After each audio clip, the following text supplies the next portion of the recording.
She judged him for ordering water. What happened next was beautiful. The restaurant was alive with the clinking of wine glasses and the warm hum of conversation when Sarah first noticed him. He sat alone at a corner table, wearing a jacket that had seen better days, his fingers nervously tracing the edge of the menu. When the waiter approached, she watched him scan the prices with an expression she recognized all too well, the quiet calculation of someone counting every dollar. Her lip curled slightly when he ordered just water and the cheapest appetizer on the menu.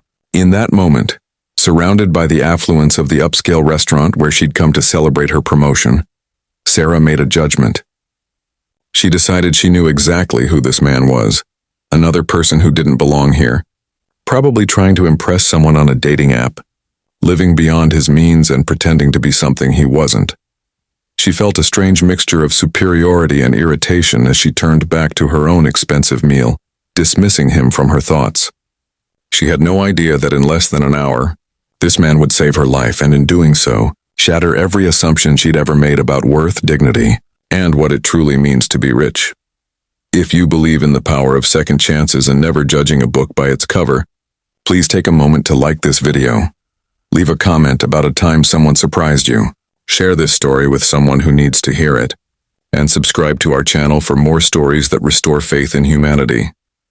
Sarah had worked hard to get where she was. The promotion to senior marketing director had come after years of 60-hour weeks, missed family gatherings, and a failed marriage that crumbled under the weight of her ambition. She'd earned the right to celebrate at Giovanni's, the most exclusive Italian restaurant in the city, where a single entree cost more than some people spent on groceries in a week. She'd earned the right to wear her new designer dress and to feel proud of her accomplishments. She'd also, somewhere along the way, developed a habit of measuring people by their bank accounts and their ability to order without looking at the right side of the menu. It was a defense mechanism, perhaps. Born from growing up poor and fighting her way into rooms where she was always afraid someone would discover she didn't truly belong. The man at the corner table seemed content with his modest order. He pulled out a worn notebook and began writing, completely absorbed in whatever thoughts were flowing from his pen. There was something peaceful about him.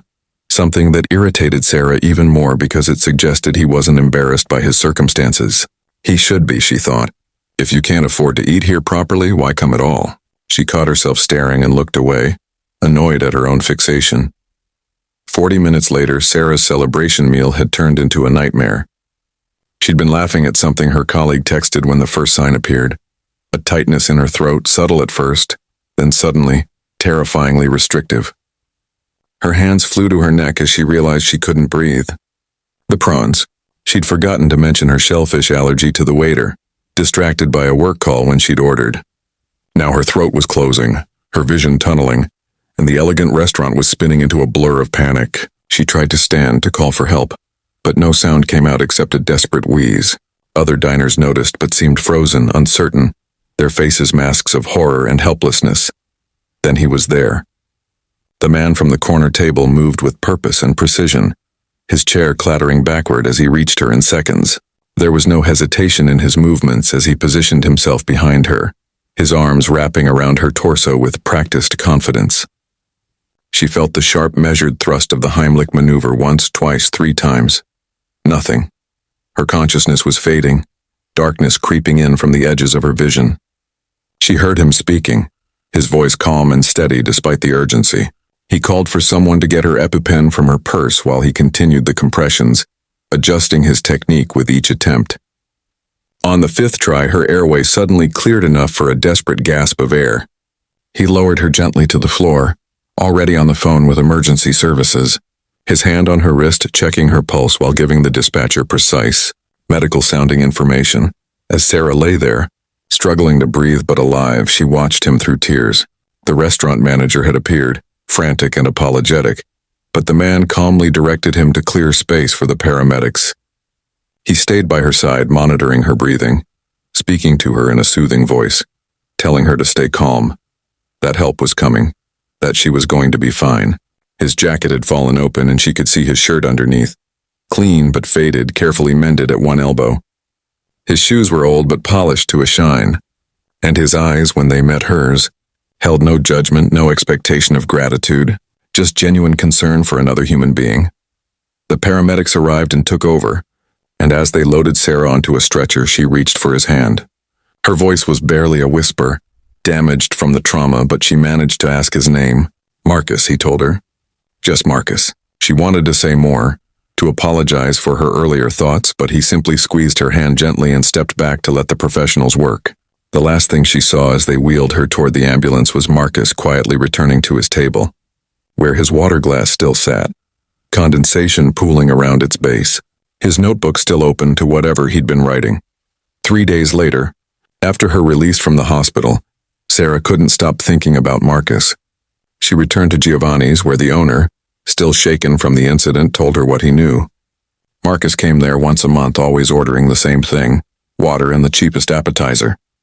He was a regular, the owner said, but not the kind most restaurants celebrated. Then the owner shared something that made Sarah's eyes fill with tears. Marcus was a doctor, a pediatric oncologist at the children's hospital across town. He'd been one of the best until his daughter was diagnosed with leukemia 3 years ago. The experimental treatments not covered by insurance had cost everything: his savings, his house, his retirement. He'd mortgaged his future to buy his daughter time. She'd survived, but Marcus had been left financially devastated. He'd taken a position at a free clinic serving underprivileged children, where the pay was a fraction of what he'd earned before. The restaurant owner explained that Marcus came to Giovanni's once a month, not because he could afford it, but because it had been his daughter's favorite restaurant. Before she got sick, they'd celebrated every one of her birthdays there. Now, even though he could only order water and an appetizer, he came and sat at their old table and wrote in his notebook letters to her about his day, about the children he'd helped, about the life he hoped she'd continue to live fully and freely. It was his way of keeping a promise he'd made during her darkest days, that they'd never stop celebrating life no matter what it cost. Sarah left the restaurant and drove directly to the children's hospital. She found Marcus in the clinic, his modest office decorated with children's drawings and thank you cards from families who likely had as little as he did. When he saw her, surprise flickered across his face, followed by a warm smile. She'd prepared a speech, rehearsed an apology for her judgment, but when she tried to speak, all that came out was a sob. Marcus, this man she'd dismissed as beneath her notice, stood and offered her the same kindness he'd shown in the restaurant. Patient, understanding, expecting nothing. If this story has touched your heart, if it's reminded you to look deeper than surface judgments and to recognize the quiet heroes walking among us, please let us know in the comments. Share a moment when someone's true character surprised you. Over the following months, Sarah and Marcus became friends. She learned about the depth of his sacrifice, about the children whose lives he saved daily without fanfare or recognition. She met his daughter, a vibrant 13-year-old who radiated the kind of joy that only someone who's faced death and survived can truly embody. Sarah used her corporate connections to establish a fundraiser for the free clinic, raising enough money to expand its services and increase Marcus's salary to something approaching livable. But more than the money, more than the professional help she could offer, what changed was Sarah herself. She began volunteering at the clinic, using her marketing skills to raise awareness and funds. She stopped measuring people by their possessions and started seeing the content of their character. She reconnected with her own family, the working-class parents she'd been subtly ashamed of, and apologized for the years of distance she'd created. She learned that true wealth had nothing to do with bank accounts and everything to do with how you treated people, when there was nothing to gain from being kind. On the anniversary of the day Marcus saved her life, Sarah returned to Giovanni's. She'd made a reservation for 3, herself, Marcus, and his daughter. She insisted on paying, and this time when Marcus looked at the menu, she told him to order anything he wanted, that they were celebrating.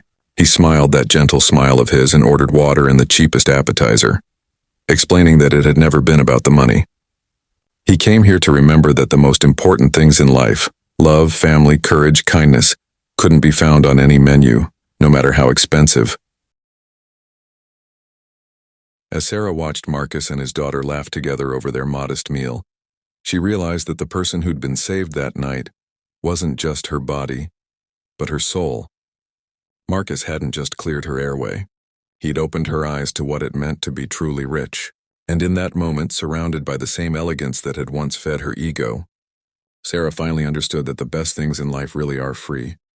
and that sometimes the people we judge most harshly are the ones with the most to teach us. Before we close, please take a moment to comment below. I choose kindness over judgment. Let's create a wave of positivity together. The story of Sarah and Marcus reminds us that every person we encounter is fighting battles we know nothing about, carrying burdens we cannot see, and possessing depths we fail to recognize when we judge by superficial measures. The next time you're tempted to dismiss someone based on appearances or circumstances, remember the man at the corner table, ordering water and an appetizer, who carried more grace, courage, and wealth of spirit than money could ever buy. Remember that the measure of our humanity isn't found in what we can afford, but in what we're willing to give when we have every reason to keep it for ourselves. And remember that sometimes the people who seem to have the least are actually the richest among us, holding treasures that don't tarnish, depreciate, or appear on any balance sheet. Treasures like dignity, compassion, and the quiet courage to keep choosing love even when life has taken everything else away.